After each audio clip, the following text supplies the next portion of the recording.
अध्यक्ष पहुंचना शुरू हो जाएंगे और उसके बाद पहला सेशन होगा। अभी कार्यक्रम 1 घंटा लगेगा लगभग सबको यहाँ पर असेंबल होने में। 9:30 बजे शुरू होगा, आना शुरू होंगे। पहले उनको हैंडशेक के साथ प्रधानमंत्री नरेंद्र मोदी रिसीव करेंगे बारी बारी से तमाम देशों के राष्ट्र प्रमुखों को। और थोड़ी देर पहले स्पेन की मंत्री का आप जिक्र कर रहे थे, स्पेन के राष्ट्र प्रमुख को आना था लेकिन उनकी तबीयत बिगड़ गई तो अंतिम वक्त में वहाँ से मिनिस्टर को भेजा गया। दूसरी चीज़ कि फिर अंतर्राष्ट्रीय संगठनों के लोग आएंगे, वो उसी तरह का सीक्वेंस होगा और फिर फोटो सेशन होगा और फिर लीडर्स लाउंज। आमतौर पे आपने सुना होगा कि चीन के राष्ट्रपति के साथ लीडर्स लाउंज में मुलाकात हो गई। पूल असाइड होता है बेसिकली, जिसको बायलैटरल मीटिंग पहले से तय नहीं माना जाता। हालांकि इनफॉर्मल तरीके से तैयारी चलते रहती है, पूरी तैयारी होती है कि भाई इनके साथ टकराएंगे। हाँ, यहाँ टकराएंगे, इनके साथ औपचारिक रूप से मिलेंगे और इनके साथ अनौपचारिक टकरा जाएंगे। और फिर बात आ सकती है कि आप वो टकराने वाली टक्कर नहीं होगी, लेकिन टक्कर नहीं होगी टक्कर नहीं होगी। ये उसी तरह का हैंडशेक होगा जिस तरह से बाली में प्रधानमंत्री नरेंद्र मोदी और शी जिनपिंग की हैंडशेक हुई थी। बाली के बारे में बहुत कुछ चीजें बता दें। हम लोग बात कर रहे थे क्योंकि अब शुरू होने वाला सिलसिला। यूक्रेन पे पिछली बार सहमति क्यों बन पाई, इसके पीछे भी बहुत उस समय की परिस्थितियां बहुत मजबूती से थी कि आप कम्युनिक में भारत का पक्ष कैसे रख पाए। प्रधानमंत्री का वर्ड जो है ये युद्ध का एरा नहीं है, कैसे रख पाए। उसकी वजह ये थी, नवंबर में समिट था, नवंबर में रूस कमजोर दिख रहा था। उसको लगता था कि पश्चिम देश हावी हो जाएंगे। रूस वहां गए सर्जेई लावरोव, वहां भी पुतिन नहीं गए। तो सर्जेई लावरोव, और उस समय आपको याद होगा पोलैंड में यहाँ पर भी लावरोव वहां बीच में खबर आ गई कि पोलैंड में एक मिसाइल से हमला हुआ है। वो खबर हालांकि फेक निकली। उसी बीच G7 की मीटिंग हो गई उस माहौल में। और उसके बाद चीन जो है, चीन के राष्ट्रपति की मुलाकात हो जाती है बाइडेन से वहां, और वो लंबी मुलाकात चलती है। तो दोनों देश उलझ गए इन सब चीजों में। और अंतिम वक्त में किशोर जब बात आएगी कम्युनिक में यूक्रेन पे क्या लिखा जाए, इधर देखिए प्रधानमंत्री जो हैं वो जो डेलीगेट्स आ रहे हैं उनका स्वागत कर रहे हैं। वो तस्वीरें हम देख रहे हैं। हाँ, वो 9:30 से था, 9:20 से भी एक रिवाइज टाइम आया था, तो अभी से वो शुरुआत हो गई होगी। दूसरी चीज हम बता रहे थे कि अंतिम में हमारे शेरपा ने कहा कि प्रधानमंत्री मोदी के उन शब्दों का इस्तेमाल कर लीजिए कि this is not an era of war, और वही शब्द इस्तेमाल हुआ जिसके बाद दुनिया में भारत की वाहवाही हुई, प्रधानमंत्री मोदी की वाहवाही। जी हाँ, तो आज भी ये देखना होगा कि किस तरीके से ये बिल्कुल चैलेंज ये चैलेंज यूक्रेन का मामला एक चैलेंज है। उसमें G20 के देश जो हैं, भरपाई आप कर सकते हैं। अगर यूक्रेन के मसले पे कुछ नहीं निकलता है तो भरपाई आप कर सकते हैं। वो इस तरीके से कर सकते हैं कि आप अफ्रीकन यूनियन को शामिल करा दीजिए। एक और अफ्रीकन यूनियन को शामिल कराने में भारत की एक बड़ी कूटनीतिक जीत मानी जाएगी एक तरह से। देखिए बिल्कुल, और भारत इसके लिए पूरी कोशिश भी कर रहा है। और इस बार जो चर्चा हो रही है उसमें भारत का साफ ये कहना है कि अगर वो ये करवाने में सफल हुआ तो उन्हें एक बड़े, क्योंकि अफ्रीकन यूनियन बड़ा, कई अफ्रीकी देश उसमें शामिल है, उनका साथ तो मिलेगा। और वो सब लोग भी, वो देश भी इस समय परेशान है। वो किसी तरीके से चीन के जाल से बचना चाह रहे हैं। चीन अपने आप में एक बड़ा कारण कई चीजों का बन गया है कि जिसके कारण बाकी देश अब सोच रहे हैं कि किस तरीके से हम इससे बाहर निकलें। जी जी, यही जो हम बात कर रहे हैं कि IMF चीफ, अब वो तस्वीरें आ रही है कि IMF चीफ वहां पहुंची हैं और प्रधानमंत्री उनसे बात करते हुए IMF का रोल, IMF वर्ल्ड बैंक का रोल, ये IMF जो पिछली सदी में एक बहुत अहम रोल निभाता था उन देशों तक मदद पहुंचाने में जो आर्थिक संकट से गुजर रहे होते थे। और तब ये आलोचना होती थी कि अमेरिका इसके जरिए अपनी कूटनीति करता है।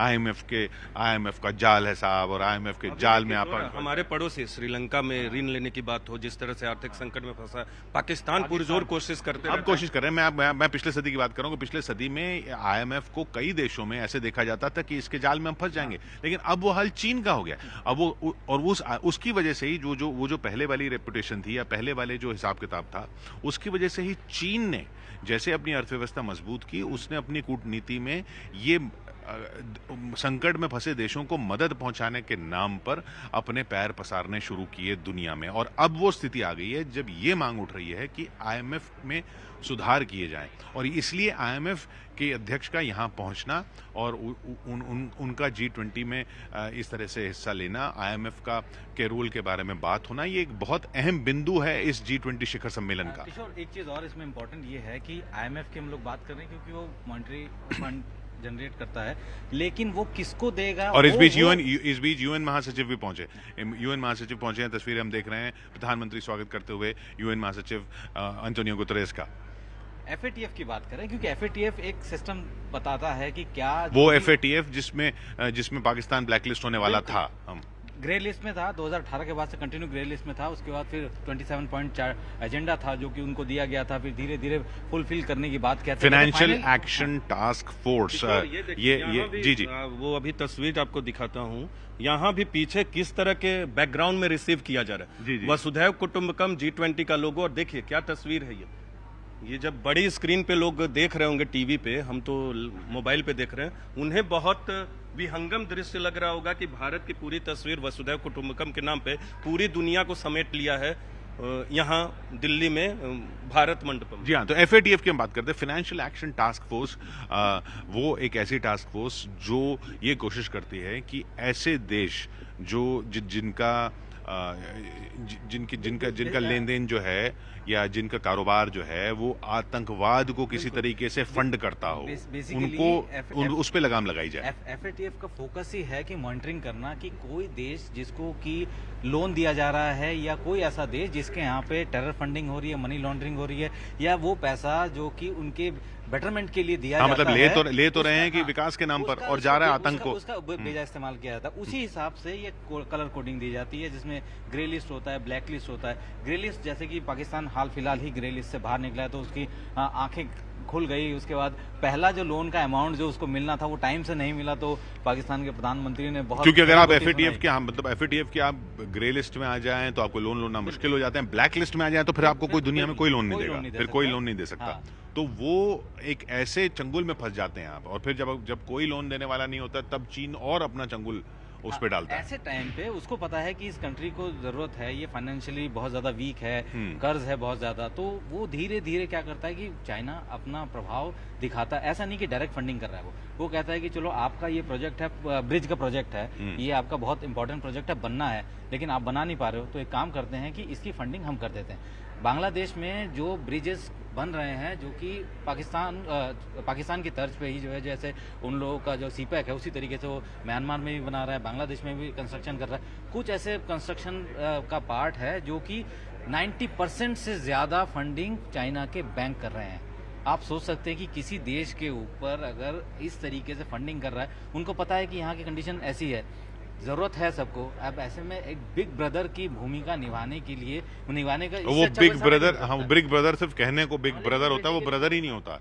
वो किस तरीके से जाल में फंसता है देश। इस बीच WHO के चीफ भी, उनका भी स्वागत होता हुआ इधर भारत मंडपम में, एक के बाद एक। वहाँ सारे विजुअल जो हैं, जी मीडिया सेंटर है, हाँ, यहाँ पे सारे विजुअल इस समय प्रधान, यहाँ भी हमें जानकारी मिली। जी। तो अब देखिए WHO का रोल कोविड के बाद किस तरीके से, और उसमें भारत की जो अहम भूमिका रही, vaccine maker for the world एक तरह से। बिल्कुल। देखिए, हर किसी की नज़र यही थी, क्योंकि जब भी कोई वैक्सीन बनती है किशोर, तो उसमें काफ़ी सारे लेवल्स होते हैं, ट्रायल्स होते हैं, लेकिन हम लोगों ने जितनी जल्दी इन सब ट्रायल को किया, ह्यूमन ट्रायल किया, उसके बाद जिस तरीके से, जिस स्पीड में, कोई सोच भी नहीं सकता था कि ऐसे इतनी जल्दी इस तरीके का वैक्सीन बनेगा। ना सिर्फ वो हमारे यहाँ पे देश में उस वैक्सीन को सबको दिया गया, बल्कि उन सारे देशों को भी जो कि ज़रूरतमंद थे, जिनके पास पैसा नहीं था, जो कि वैक्सीन नहीं क्रिएट कर सकते थे, या दूसरे देशों के जो वैक्सीन है वो इतने महंगे वैक्सीन होते हैं कि वो नहीं प्रोवाइड कर सकते। तो ऐसे में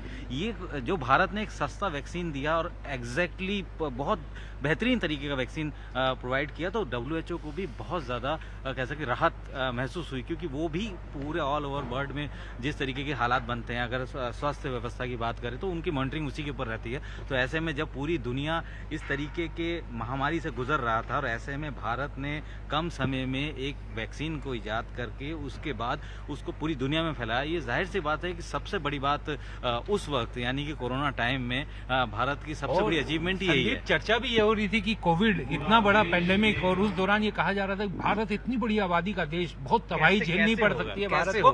भारत न केवल उससे बाहर निकला, अपने लोगों को बचाया, वैक्सीन तैयार की, अपने लोगों को वैक्सीन दी। 220 करोड़ डोज देना बहुत बड़ी बात थी, लोगों को सबको डोज दी। और विदेशों में ऑपरेशन मैत्री के जरिए जिस तरीके से वैक्सीन मैत्री निभाई भारत ने, कई ऐसे देश थे जिनके साथ संबंध उस तरीके के नहीं थे, उस लेवल के नहीं थे। कहा जाता था कि कुछ रिश्ते असहज हैं, वहां तक भी भारत ने अपनी वैक्सीन पहुंचाई और ये दिखाया कि आफत के इस समय में दोस्ती और इंसानियत, मानवता से ऊपर कुछ नहीं है। वसुदेव कुटुंबकम भारत की जो हमेशा से रीति नीति रही है, वो पूरी कोरोना के टाइम में दिखाई दी। और एक के बाद एक सब राष्ट्राध्यक्षों का वहां पहुंचना, और बॉडी लैंग्वेज देखिए, गर्म जोशी से मिल रहे हैं, जो गेस्ट आ रहे हैं वो भी कितने गर्म जोशी से मिल रहे हैं। प्रधानमंत्री जिस तरीके से उनको वेलकम कर रही है, अपने आप में महसूस ऐसे बताया जाता है, मतलब कि इस तरीके का मैसेज दे रहा है कि हम लोग जो हैं खुले हाथ से आप लोगों का इंतजार कर रहे हैं, आप आइए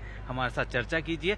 बहुत सारी ऐसी चीजें अभी ब्रिक्स सम्मेलन में सिरिल रामाफोसा ने होस्ट किया था प्रधानमंत्री मोदी को, और दक्षिण अफ्रीका के सिरिल रामाफोसा यहाँ पर G20 में भी शामिल। दक्षिण अफ्रीका भी एक अहम कोण इस पूरे, क्योंकि ब्रिक्स में वो भारत के साथ है और यहाँ G20 में भी है, जिसमें ब्राजील, भारत और दक्षिण अफ्रीका के साथ रशिया और चाइना है। तो रशिया और चाइना के शी जिनपिंग यहाँ नहीं हैं, पुतिन यहाँ नहीं आए हैं। तो ये ब्रिक्स में बाकी जो तीन हैं उनका है किशोर, आपने बहुत बेहतर सवाल G20 के लिहाज से और दक्षिण अफ्रीका के लिहाज से, क्योंकि अफ्रीकन यूनियन को शामिल करने की बात हो रही है। बिल्कुल, साउथ अफ्रीका मेंबर है। साउथ अफ्रीका में ब्राजील के बाद होस्ट कर रहा है, होस्ट है। और हम जब जिक्र कर रहे थे आपसे थोड़ी देर पहले कि जो डेवलपिंग नेशन है, 4 देश ऐसे जिनको डेवलपिंग नेशन माना जाता है, इंडोनेशिया, भारत को भी मान लीजिए अब वो डेवलप की कगार पे है, ब्राजील और साउथ अफ्रीका, ये वर्ल्ड इकोनॉमी को तय कर रहे हैं। पिछले 1 साल से इंडोनेशिया और आगे 2-3 राष्ट्र तय करेंगे। तो साउथ अफ्रीका ब्रिक्स में भी है, G20 में भी है, और ये आने वाले वक्त में अहम भूमिका निभाने वाला है। और अफ्रीकन यूनियन की आवाज को मजबूती प्रदान करने में साउथ अफ्रीका, और इस बात की संभावना इसीलिए और बढ़ जाती है कि 2 साल बाद साउथ अफ्रीका करने वाला है, तो क्यों ना अफ्रीकन यूनियन को शामिल करा दिया जाए। नाइजीरिया को बतौर अतिथि देश के तौर पे शेख हसीना जी बांग्लादेश की शेख हसीना यहाँ पहुंच रही हैं, अतिथि देश के तौर पे बुलाया गया है। और शेख हसीना के साथ बाइलेटरल भी हुआ था कल, राष्ट्रपति बाइडेन से मुलाकात से पहले तमाम मसलों पे बातचीत हुई थी। बांग्लादेश के साथ जो भारत के रिश्ते एकदम से सुधरे हैं, और अब ये बिल्कुल एक नया अध्याय कहा जा सकता है बांग्लादेश के साथ। और इसमें प्रधानमंत्री मोदी का जो रोल रहा और शेख हसीना का भी। बिल्कुल, देखिए नेबरहुड फर्स्ट की जो पॉलिसी है प्रधानमंत्री नरेंद्र मोदी ने उसको इम्प्लीमेंट करना शुरू किया बड़ी तेजी से। लुक ईस्ट को एक्ट ईस्ट में बदल दिया, और ऐसे में वो कंट्री, क्योंकि बांग्लादेश जो है वो 3 तरफ से तो भारत से घिरा हुआ है, एक तरफ से म्यांमार से लगता है और बाकी बंगाली खाड़ी। तो ऐसे में जो इन्फ्लुएंस जो लगातार बन रहा था, चाइना बहुत बड़ी तेजी से जो है इन्फ्लुएंस अपना वहाँ पे बना रहा था, भारत को जरूरत थी और भारत ने उसी तरीके से काम भी करना शुरू किया। अब्दुल फतेह सईद हुसैन खलीली, हाँ जी अलजीज, ये अभी हमारे गणतंत्र दिवस पर भी मुख्य अतिथि थे। तो ये मिस्र के साथ अतिथि देश के आने का सिलसिला शुरू हुआ है। आप देख सकते हैं पहले अंतर्राष्ट्रीय संगठनों के लोग हैं, देखिए, फिर अतिथि देशों के लोग आ रहे हैं। अभी तक उनमें से कोई देश नहीं आया जो परमानेंट मेंबर है। परमानेंट मेंबर में प्रधानमंत्री नरेंद्र मोदी इसलिए क्योंकि वो अध्यक्षता कर रहे हैं, वो सबको रिसीव कर रहे हैं। और इसीलिए हमने जब 44 झंडे देखे थे, और देखिए इतना बड़ा रास्ता है कि यहाँ आते आते वो लॉन्ग्स, जहाँ नटराज की मूर्ति है जिसकी चर्चा हो रही है 27 फुट की ब्रॉन्ज की, वो यहाँ भी देखने को मिली हमें एक जगह उसकी छोटी प्रतिमा। तो वहां से लेकर यहाँ तक बहुत लंबा रास्ता है, और जहां लीडर्स लाउंज है वहां तक जाने में अभी वक्त लगेगा। ये बाहर की तस्वीरें कई बार कैमरे पे दिख रही हैं, वो तमाम झंडे दिख रहे हैं और तमाम नेताओं के आने का सिलसिला शुरू है। अतिथि देशों के नेताओं के आने का सिलसिला शुरू हो गया। 9 देश हैं, कुल 29। यूरोपियन यूनियन को लेकर इस बार G20 में हिस्सा ले रहे हैं। 14 अंतर्राष्ट्रीय संगठन, जिसमें 14 में से 3 ऐसे हैं जिनको प्रधानमंत्री नरेंद्र मोदी ने इनवाइट किया है कि आप आइए। वो रेगुलर इनवाइटीज नहीं होते हैं, और WHO हुआ, UN हुआ, ये सब रेगुलर इनवाइटीज है। वो परंपरागत तौर पे इसमें हिस्सा लेते हैं क्योंकि इकोनॉमिक ऑर्गेनाइजेशन है, और अगर आपको उसका इम्प्लीमेंटेशन वर्ल्ड लेवल पे करना है तो आपको अंतर्राष्ट्रीय ऑर्गेनाइजेशन की मदद लेनी होगी, क्योंकि वहां इनके जो कम्युनिक है वो जाता है और उसके बाद इम्प्लीमेंट होता है, जमीन पे उतरता है, और लोग जो आम बोलचाल की भाषा में जानना चाहते हैं कि कैसे ये इम्प्लीमेंट होता है। तो देश को जब आप ताकत देंगे तो वहां के लोगों को ताकत मिलेगी, गरीब देशों को जब आप ताकत देंगे तो वहां के लोगों को ताकत मिलेगी। जी या तो ये सिलसिला लगातार जारी, प्रधानमंत्री मोदी रिसीव करते हुए, स्वागत करते हुए, और ये one earth one family one